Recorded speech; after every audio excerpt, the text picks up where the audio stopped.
Glaucoma biyaha indhaha ku furmaahay waxa ay dhaawacaan neerfaha qaada dareenka aragga ee optic nerve haddii aan la ogaanin xilli hore oo aanan daryeel iyo daaweyn ku habboon loo helinna waxaa ka dhalan kara indha la'aan. Cudurkani oo lagu magacaabo glaucoma waa mid ka mid ah sababaha ugu waaweyn ee ku keena indha la'aanta dadka ka weyn da'da 60 sano. Biyaha indhaha ku furmaahay waxa ay cadaadis ku abuuraan gudaha indhaha sida caadiga ah dareere lagu magacaabo aqueous humor ayaa waxa ay ku qulqulaan wareegga isha. Dareerahaasi waxa ay ka samaysan yihiin biyo iyo xoogaa nafaqo ah oo loogu talagalay in lagu nafaqeeyo qaybaha isha si gooni ahna qaybaha korniyada iyo lenska.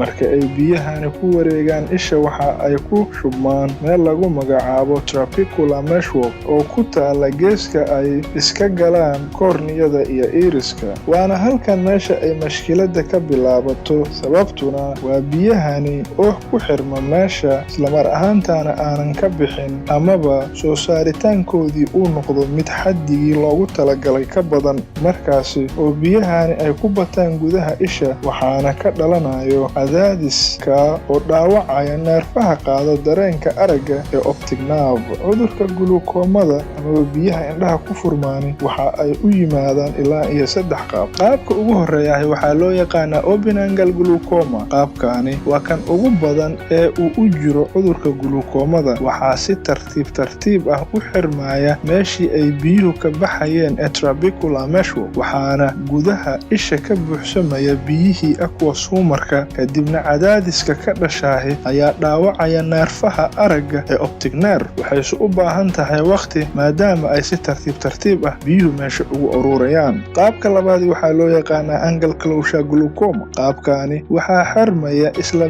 meeshii ay biyaha ka bixi lahaayeen, waxayse qaabkii hore uga duwan tahay in xilliga ama waqtiga ay ku dhacaysahay ay tahay mid ka degdeg badan oo biyuhu si dhaqso ah ayay meesha ugu ururayaan oo waxaa meeshii ay biyuhu ka bixi lahaayeen ay u xirmaysaa si degdeg ah. Biyihiina waxay ku ururayaan gudaha isha waxaana soo daahiraya calaamadaha glaucoma. Qaabka saddexaad waxaa loo yaqaanaa normal tension glaucoma. Sida magaca ka muuqata qaabkan, iyada oo aysan jirin cadaadis weyn ayaa haddana uu imaanaya dhaawac gaaraya neerfaha optic nerve ee qaada dareenka aragga. Haddaba maxay yihiin waxyaabaha ku nuglayn kara cudurkan inuu ku asiibo? Haddii aad leedahay mid ka mid ah arrimahani soo socda waxaad khatar ugu jirtaa cudurkan. 1. Haddii qof ehelkaaga dhow ama qoyskaaga ah uu qabo cudurka. 2. Haddii da'daadu ka weyn tahay da'da 60 sano. 3. Haddii cadaadiska indhahaagu aad ay u sarreeyaan. 4. Haddii qaybta korniyada ee ishaadu ay tahay mid aad khafiif u ah. 5. Haddii aragga fog uu kugu yaryahay. 6.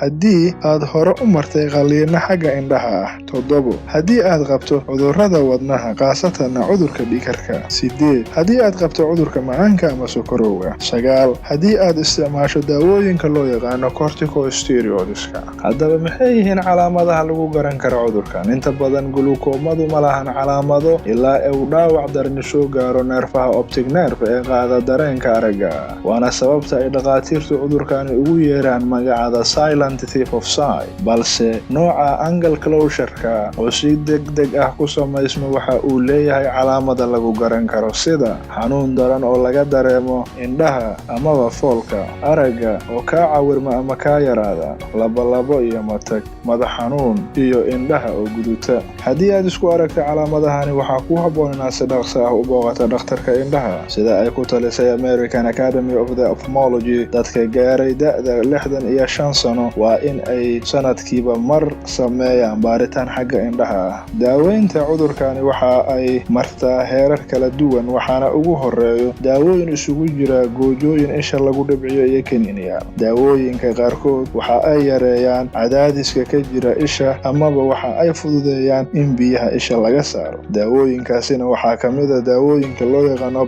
prostaglandins, nitric oxides iyo cholinergic agents. Sidoo kale waxaa jira daawooyin yareeya xaddiga biyaha ee ishu soo saarto, waxaana ka mid ah daawooyinkaas alpha adrenergic agonists, beta blockers iyo carbonic anhydrase inhibitors. Haddii aysan daawooyinkani shaqaynin amaba aysan ahayn option, sida haddii aad qabto open angle glaucoma, waxaa loo baahnaan doonaa in la sameeyo qalliino. Qalliinadaasi oo isugu jiro kuwa daawo laser ah iyo haddii ay fashilmaan qalliino furan oo dhaqaatiirtu si toos ah ay ishaada u qalayaan. Bishani January ee sanadkani cusub waa bisha dunida ay u aqoonsatay bisha ka wacyigelinta cudurka indhabeelka keena ee gulukoomada. Halkaasi ayaanu ku soo koobaynaa muuqaalkeena.